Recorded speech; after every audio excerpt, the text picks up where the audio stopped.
to the flag of the United States of America, to the republic for which it stands, one nation, under God, indivisible, with liberty and justice for all. Okay, we have Jackie White on the phone to answer any questions about our agenda. So we're going to start right in. The first item I want to talk about is non-conforming use, proposed adopting a sunset law relating to structures which are non-conforming. Jim, you want to speak to that one, please? Well, You'll have to speak to the mic. you pull it out there if you want. We can pull it back here. Yep. Yeah, yeah, we have. Anybody turn me into the governor? Here, how about you go sit down? As long as you're 6 feet away, Jim, we're Okay, fine. we're good. Oh, You can take the mic off. I'd leave it right on there and have a seat. It'll pick you up. You're taking a little bit too long. anyway, all right. It's, Can everybody hear Jim, or is it too muffled? Might need to turn the fans on. it has to do with, changing, putting a limit on, non-conforming uses called sunset law. It's already been through the Supreme Court. It's already been challenged in the state. It's not taking people's property, it just takes the non-conforming use off under certain circumstances, mostly when the property, if something changed on the property, the structure or whatever is removed or taken off or it's sunset. It doesn't allow it to continue. I can't hear you. It takes the property, off the property, it takes the structure off that, when it's transferred, sold, whatever, the sunset, the grandfathering of the non-conforming use doesn't continue. They don't lose any property rights, they just, Can you give us an example? okay, if I own a, let's say I own a 1947 mobile home, and it's not in the, not zoned for it, it's falling down, technically I could transfer it to my son that could stay there forever, he could transfer it to his son that could stay there forever, until there's basically nothing left of it. But I thought we already had that. No, you have one that says that if it's moved off the property, not if Okay. it's not if they sell it. So Jackie, I guess this would be a new zoning code. How would we go about this if we decided we want to do this?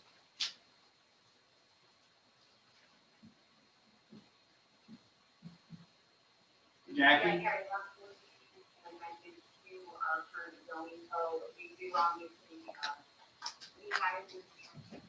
to propose provisions that we would obviously want to check exactly what is in the current code and what we do modifying, but yes, it would be an amendment to the zoning code, something like that.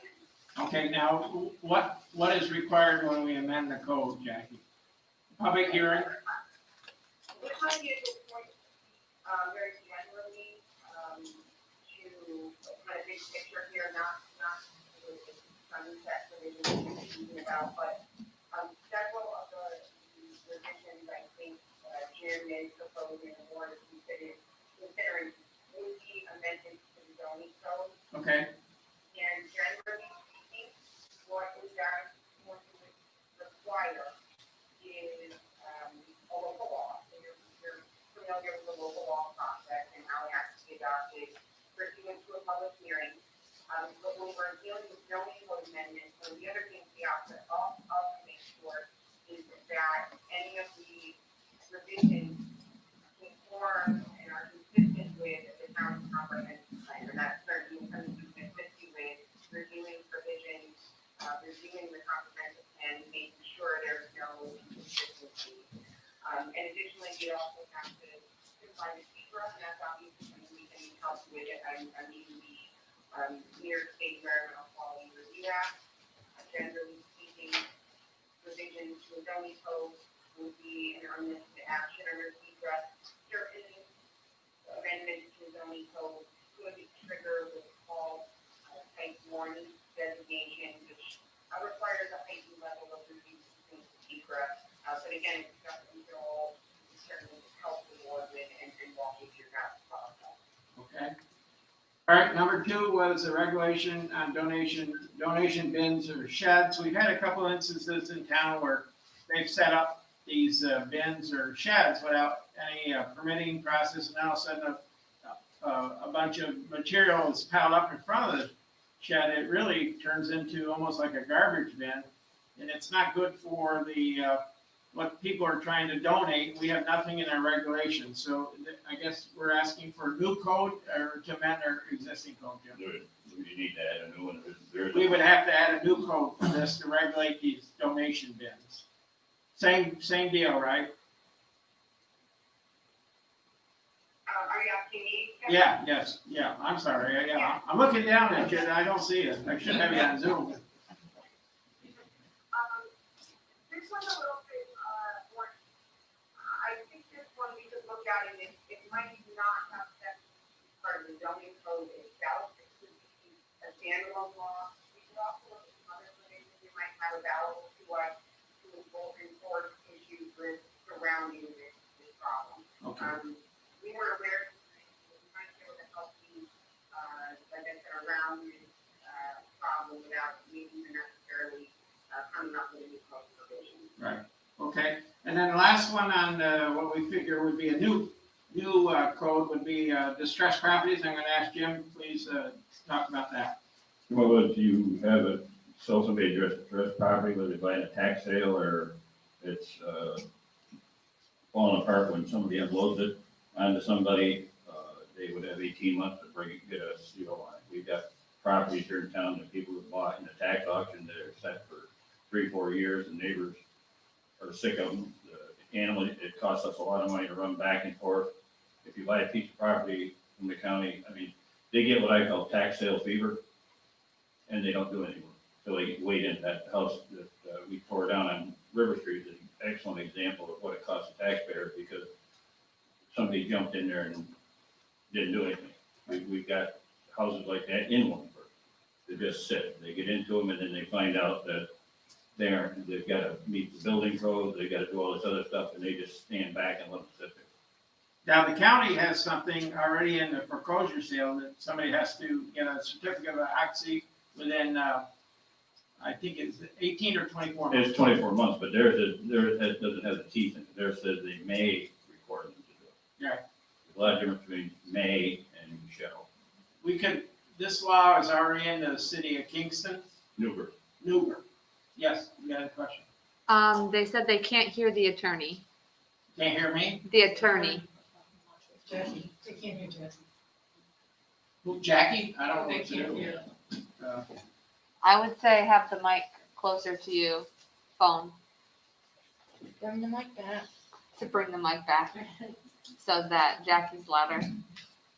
Bring the whole stand. Yeah, I would bring the whole Bring it stand up. Stand up. It might start squealing now, but try it. All right, stay right there, and I'll point my phone at that. Sorry about this. So this would require a law too, Jackie? Yeah, not necessarily a zoning code amendment, but yes, local law. I mean, we could take a look at whatever Jim's been receiving, from other municipalities. I know in the past, Jim put, massage versions together. I don't know if he's done that here, but we can take a look at whatever he has and provide input on that. Okay. Now, these next several are just modifications to the law.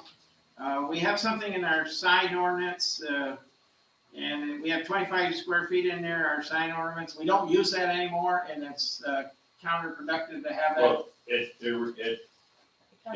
counter does what the other part of the regulation says. The regulation says they can use up to 10% of the facade of the whole building.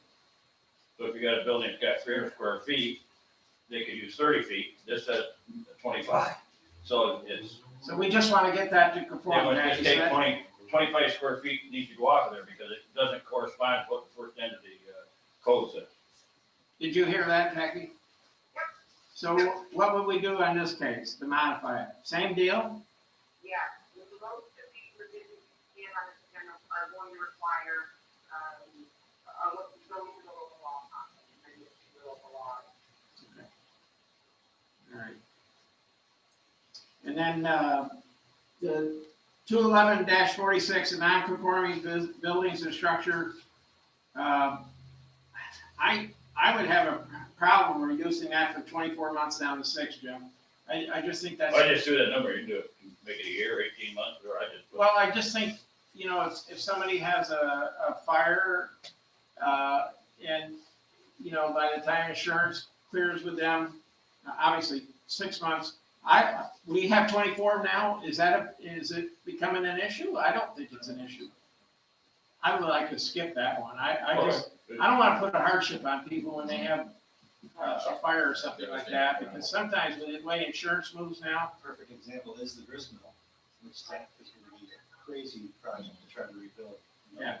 And the logistics of that close to the river and everything, so I can see it. I think we ought to leave this one. Leave that one alone, I would. Okay. Alright. And then all these, the next 21169, they're all definitions. Correct. The definitions of mobile home, modular home, dwelling, single family, dwelling, two family, and then the house trailer one. He's suggesting that we just work on the definitions. Again, when you change it a definition, do we have to amend the code to change the definition? Yeah, that's correct. Okay, so is there any questions from anybody on these? Because the definitions don't meet state and federal definitions. Our definitions are up to speed. So we want to bring them up Correct. to the state and federal government. Same thing with single family and, two-family dwelling. Currently, we have a guy in town living in a car. There's no specific, thing in our code that defines the dwelling. Okay. And that would change that. So that doesn't exist. Did you get that, Jackie? Yep. Okay, good. Are we better now? People can hear? All right, so those are all the 211, 69, and then 21128 temporary structures. We've had issues with people, using tents, temporary tents, and then they leave them up for extended period of time. The tents come down, blow down. We've had problems. We get a lot of neighbor complaints about these temporary tents. I think, we just want to add definition into section 211-28, correct? Yeah, you want to define what, yeah, there isn't anything in there that really defines, like, a pop-up is one thing, then storage structures, let's say, like guys put up there, and they want to put a car in it or something that, you know, what I mean, they're bigger than that. There's nothing in the code that defines those things, and the accessory structures isn't in that either. So you have no say over it. I mean, there isn't any problem with people using these, there would be, I'd suggest to put some type of limit on pop-ups, how many days a year they can leave them up there consecutively or whatever. And the storage structures, I mean, people can put them up there, they don't need a permit for them, but they would have to maintain. And that's one of the issues, that people put these things up, they don't, I mean, we're not making them get a permit now, I don't think that's the thing to do. But you have no teeth in it to make them take care of them once they get them up there, once Same tear or once something the like that. plastic starts flapping or all that stuff, we have nothing in the code that says to them, you gotta take care of this thing. And then on page 2 is again, limits on the pop-ups and, temporary structures. Yep. So, okay, and that would be an amendment too, Jack? Correct. All right. That's all we had on, items that, code enforcement would like to see amended. Any comments from the town board right now? Brian, No. Donnie? Rick? Okay, so, we'll have to start to work on these, Jackie? Yeah, and I think we should start working again, and Jim can provide us with any, proposed language we have or other, models of that. And we can work with him to start putting some, local law reviews together for consideration.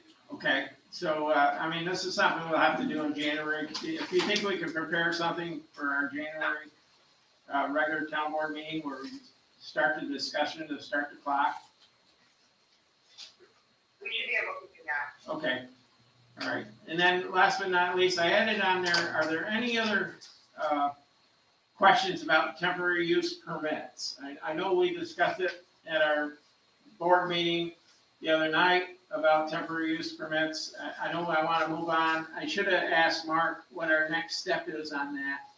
We did have a public hearing to seek input from the town board. We didn't hear anything. But I know now we have to go to the next process of defining the temporary use permit, correct?